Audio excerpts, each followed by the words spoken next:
Et justement, cette manifestation demain, du moins cette marche en hommage à Quentin, marche sous haute surveillance. Le maire, il n'en voulait pas. Le ministre de l'Intérieur, il l'a autorisé. Et il a expliqué les raisons pour lesquelles il l'autorisait. Surveillance XXL est mise à disposition pour protéger les personnes qui souhaitent manifester dans le calme et dans le recueillement. Eh bien, il faut leur permettre de rendre un hommage à Quentin. Il y aura un dispositif de sécurité XXL. Il y a une mouvance d'ultra-droite qui peut être impliquée dans cette marche selon les renseignements territoriaux, et c'est pris très au sérieux par les services de police. C'est pris très au sérieux aussi cette mouvance d'ultra-gauche qui avait très envie de venir en découdre avec ceux qui ont eu le malheur demain de vouloir rendre hommage à Quentin. Et vous avez, je le dis aux auditeurs d'Europe 1, tout un système médiatique. Ah là, je peux vous dire qu'ils vont les mettre les moyens. Ils vont y aller à Lyon. Caméra, là. Là, il y aura de la caméra, il y aura des photos pour essayer de faire un nouveau trombinoscope pour vous expliquer que demain à Lyon, ce ne sont pas des Lyonnais et des honnêtes gens qui ont envie de se recueillir pour Quentin, mais c'est une manifestation de fachos. Ne vous inquiétez pas, vous aurez les articles. Je peux même les écrire en amont. Je peux les faire.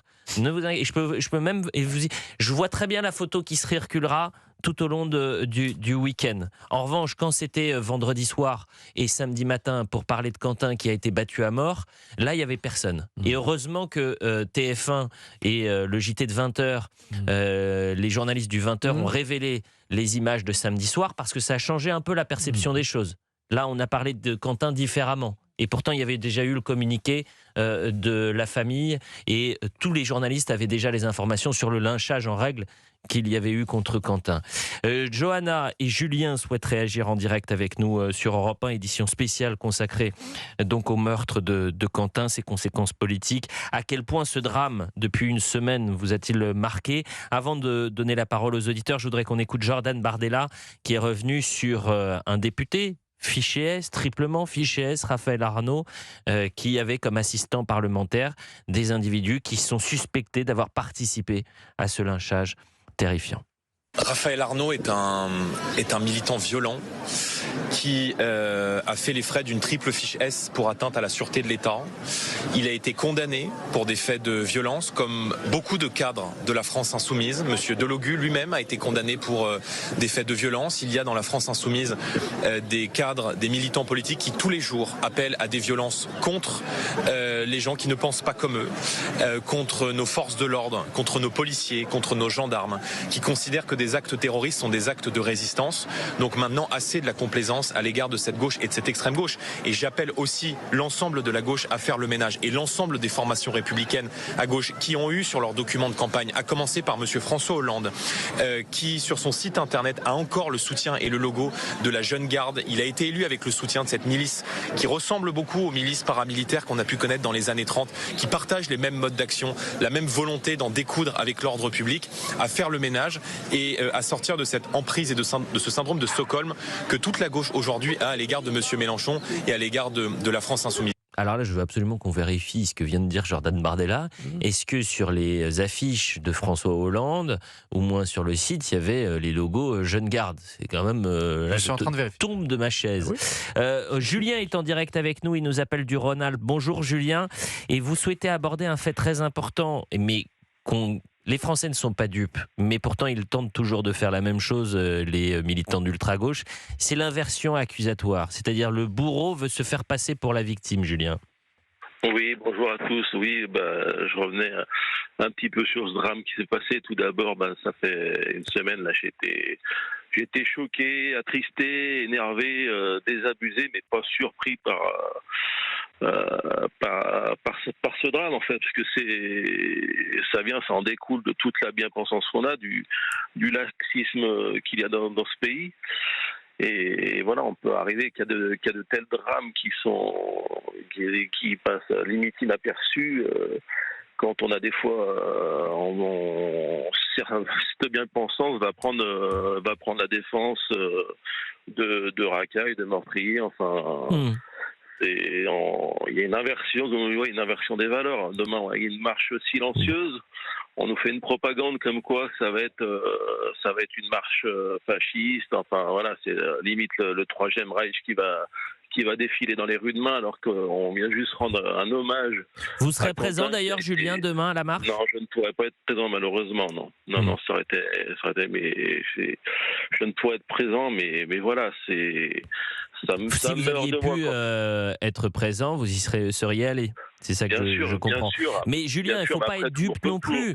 Julien, il ne faut pas être dupe non plus et il ne faut pas mettre des œillères. C'est-à-dire que les services, les renseignements territoriaux, ils font un travail d'ailleurs formidable à chaque manifestation, quelle qu'elle soit, que ce soit politique ou apolitique.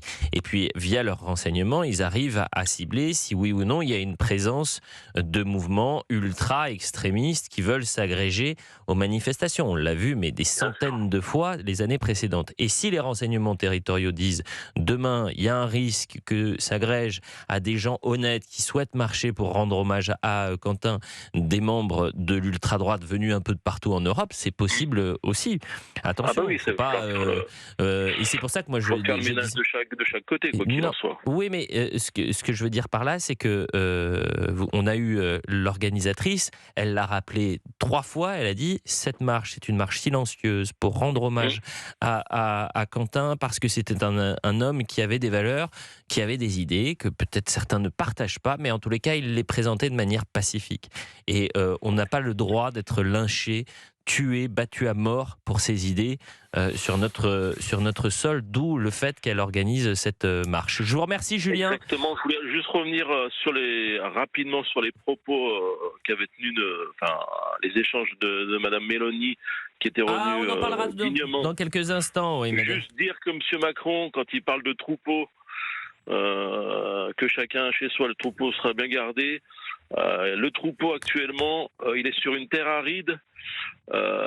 Il est morcelé, ce troupeau, et il y a les loups qui sont dans la bergerie prêts à découper le troupeau. Donc je comprends la métaphore. Attention au berger, le berger qu'on a depuis quelque temps. Et le troupeau, le berger, comme vous dites, qu'on a depuis quelque temps, il ne jure que par l'Europe. Donc quand il y a une dirigeante européenne qui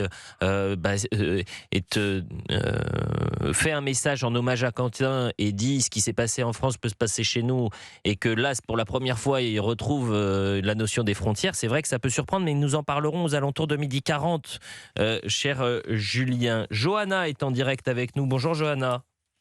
Bonjour Elliot et bonjour à l'équipe. Merci de nous appeler en direct sur Europe 1 au 01 80 20 39 21. Notre fil rouge, c'est à quel point ce drame, depuis une semaine, vous a-t-il marqué? Je vous pose cette question, Johanna. Alors écoutez, je crois que très personnellement, j'ai pas forcément envie de trop être dans le pathos et de vous expliquer combien ça m'a marqué. Je dirais que c'est plutôt l'enseignement de tout ça qui est encore et toujours très révélateur. Je trouve ce que j'aimerais juste vous poser, plutôt moi comme question, c'est quelle information on a et comment la droite et l'extrême droite la traitent, contrairement à l'extrême gauche. Ce que je regarde, c'est que quand il y a un drame comme celui-ci, on va dire nous, puisqu'effectivement je suis plutôt à droite, on traite cette information et comme on vient de l'entendre avec Jordan Bardella, il la traite avec de la retenue et surtout de la conséquence. Et ce que je trouve dramatique, vous le disiez à l'instant, j'ai l'impression qu'en France, on ne peut discuter de nos différences sans qu'il y ait une conséquence, qu'elle soit petite, comme quand on voit les médias comme Frontières qui ont une table ouverte, posée, respectueuse, qui est perturbée d'une manière, pardon, mais c'est de la violence quand ils tapent sur eux, ils démolissent. Devant les universités. Là, on est sur le degré, je dirais, de 1%, et qu'effectivement, c'est horrible ce qui s'est passé, c'est le degré 1000%, mais ce que je ne comprends pas, c'est qu'à droite, on prend des mesures, on réfléchit, on fait son autocritique et on avance en ce sens, alors qu'à gauche, on reste dans la protection. Et c'est ça que je ne comprends pas, pourquoi il n'y a pas des mesures. On va essayer d'y répondre. Chère Johanna, je me permets de vous couper parce qu'on a une courte pause et un journal permanent. Vous restez avec nous parce qu'on va parler justement des déclarations à gauche, c'est dans un instant. Mais on va vous proposer un sondage choc sur le barrage anti-LFI parce qu'il y a un monde qui sépare les dirigeants qui sont actuellement en poste à gauche et le souhait des Français. On en parle dans quelques secondes sur Europe 1. Restez avec nous. Avec vous réagissez comme Johanna au 01 80 20 39 21. Vous avez la parole. Europe 1. 11h30, 13h, Elliot Deval et vous. Il est 12h34 sur Europe 1 si vous nous rejoignez. Édition spéciale consacrée au meurtre de Quentin. Et cette question, à quel point ce drame vous a-t-il marqué depuis une semaine? Les toutes dernières informations, les déclarations politiques, les conséquences également sur le terrain. On en parle avec Géraldine Amont bien sûr, avec Georges Fenech, Sébastien Ligné, Olivier Vial. Et je remercie les auditeurs d'Europe 1 qui sont très nombreux depuis le début de l'émission à prendre leur téléphone et réagir en direct au 01 80 20 39 21 comme Johanna que nous avions en ligne. Appel non surtaxé. Johanna qui est toujours avec nous et qui disait avant la courte pause qu'elle ne comprenait pas comment les politiques pouvaient avoir des indignations à géométrie variable. Et pas que les politiques, que les médias s'intéressent parfois à des sujets et ne le fassent pas pour d'autres. J'en veux pour preuve le meurtre de Quentin. Vendredi dernier, Quentin, les faits dramatiques n'ont pas été relayés comme ont pu être relayées certaines actualités outre-Atlantique. Souvenez-vous, ce drame avec le militant, manifestation contre la politique migratoire à Minneapolis, les chaînes d'information étaient en édition spéciale. Édition spéciale. Les faits se sont produits jeudi dernier, jeudi 12 février, d'accord ? Vendredi, il était entre la vie et la mort, et Quentin, paix à son âme, est décédé samedi. Il aura fallu attendre samedi soir et les premières images révélées par TF1, et aux 20h de TF1 pour qu'il y ait un réveil des médias et que finalement, quand ils voient les images, ils se disent il va peut-être falloir éviter de regarder ailleurs. D'accord ? Donc ce drame-là, il a des conséquences évidemment pour les Français et des conséquences politiques. Ce que je vais vous donner en chiffres, c'est une bombe politique. Ce meurtre bouleverse la France et a des conséquences politiques majeures à tel point que les Français sont prêts à faire barrage à la France insoumise au municipal. 76% des Français considèrent que la gauche dite républicaine ne devrait pas faire d'alliance électorale avec la France insoumise. 61% des Français se disent prêts à voter pour un candidat qu'ils ne souhaitent pas pour empêcher la victoire de la France insoumise. Ça, c'est les Français. Mais vous avez encore des élus qui vous disent si c'est LFI RN, eh ben je vote la France insoumise. Et c'est pas n'importe qui, celui qui symbolise les gauches irréconciliables, qui depuis 2 ans et demi est attaqué, menacé, exfiltré de la manifestation du 1er mai, Jérôme Guedj, il vous explique hier soir qu'il votera LFI plutôt que RN. Écoutez. Il faut pouvoir choisir ceux qui sont dans le champ de la dispute apaisée.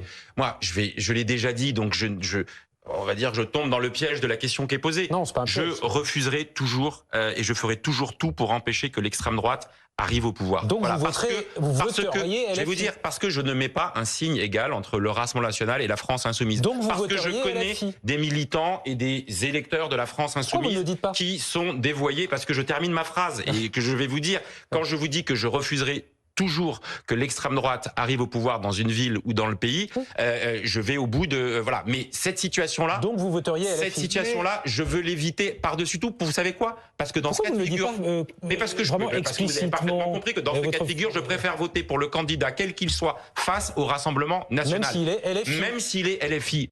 Donc Jérôme Guedj, qui en mai dernier aux universités du Parti Socialiste, au congrès du PS, à Nancy, parlait de la France insoumise et de Jean-Luc Mélenchon comme d'un salopard antisémite, il préfère voter pour LFI plutôt que le Rassemblement national, Sébastien Ligné. Exactement, et je pense que Jérôme Guedj incarne à la perfection les limites de la social-démocratie et du centre-gauche, qui, in fine, retourneront toujours à la gamelle parce que, in fine, ils tiendront toujours à leur siège. Et aujourd'hui, le premier parti de gauche de France, c'est la France insoumise. Le premier parti de gauche à l'Assemblée nationale, c'est la France insoumise. Lors de la dernière élection présidentielle, la France insoumise a fait 22%. Le Parti socialiste de Jérôme Guedj a fait moins de 2%. Voilà, c'est une simple logique électorale. Et tous ces gens-là qui, aujourd'hui, ont passé des mois à critiquer la France insoumise, à appeler à reformer la social-démocratie, le centre-gauche, si demain la France insoumise est le parti le mieux placé, ils y retourneront avec plaisir. Johanna est toujours avec nous. Je ne sais pas si vous aviez entendu la déclaration, Johanna, de Jérôme Guedj, qui peut-être vous surprend, Johanna.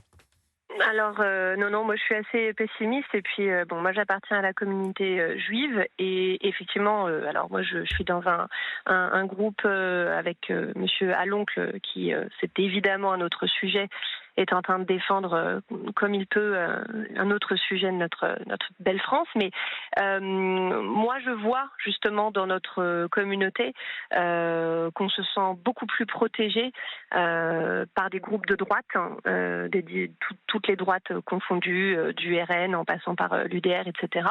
Que ce sont des valeurs qui se sont inversées. Mais surtout, ce que je vous disais en préambule, moi, ce qui me gêne énormément, ce sont les conséquences de tout ce qu'on est en train de parler. On parle de la mort de Quentin qui est ignoble, mais quelles sont les conséquences? Et qu'aujourd'hui, ma question, c'est pourquoi nous avons encore des députés, j'irai pas trop plus loin dans les ramifications sur certains maires, etc., parce que c'est trop loin, mais rien que les députés, pourquoi nous avons toujours des députés fichés S, des députés qui ont des casiers, et je dirais presque jusqu'à des députés qui ne savent pas se tenir. Quand on a un délogu qui vous menace physiquement, d'autres députés, il avait d'ailleurs menacé directement Jérôme Guedj. Non, mais il avait menacé Jérôme Guedj. Il avait dit j'ai hâte de le retrouver à l'Assemblée nationale. Donc, non, mais c'est évidemment très intéressant parce que à travers ce drame se posent mille et une questions autour du climat politique. Et quand vous avez un président de la République, Emmanuel Macron, qui essaye de mettre sur un même pied d'égalité l'extrême gauche et l'extrême droite, de les renvoyer dos à dos, il y a une différence qui est majeure, c'est que l'extrême gauche aujourd'hui, elle est à l'Assemblée nationale avec la France insoumise, l'extrême gauche la plus violente, puisque aujourd'hui la jeune garde est mise en cause dans ce drame. Vous dites l'ultra-gauche Olivier Vial. Le Rassemblement national n'a aucun lien aujourd'hui avec des mouvances d'ultra-droite et fait le ménage à chaque fois qu'il faut faire le ménage avec des personnes qui ont pu de près ou de loin avoir des liens avec l'extrême ou l'ultra-droite, Olivier Vial. Oui, effectivement, c'est là où LFI porte une responsabilité qui est énorme, parce que c'est la première fois depuis plusieurs dizaines d'années que cette frontière entre l'extrême gauche politique et parlementaire a été ouverte à l'ultra-gauche la plus violente. Et malheureusement, la jeune garde n'est qu'un des éléments, puisque on retrouve aussi des membres du Parti ouvrier indépendant, des membres du NPA, et que Jean-Luc Mélenchon essaye de s'appuyer sur cette base-là pour justement bordéliser l'Assemblée nationale, créer cette conflictualisation, et c'est assumé totalement. Et c'est aussi un moyen de mettre pression sur ses alliés, parce que ces alliés, effectivement, ont aussi quelquefois un peu peur de se retrouver face à des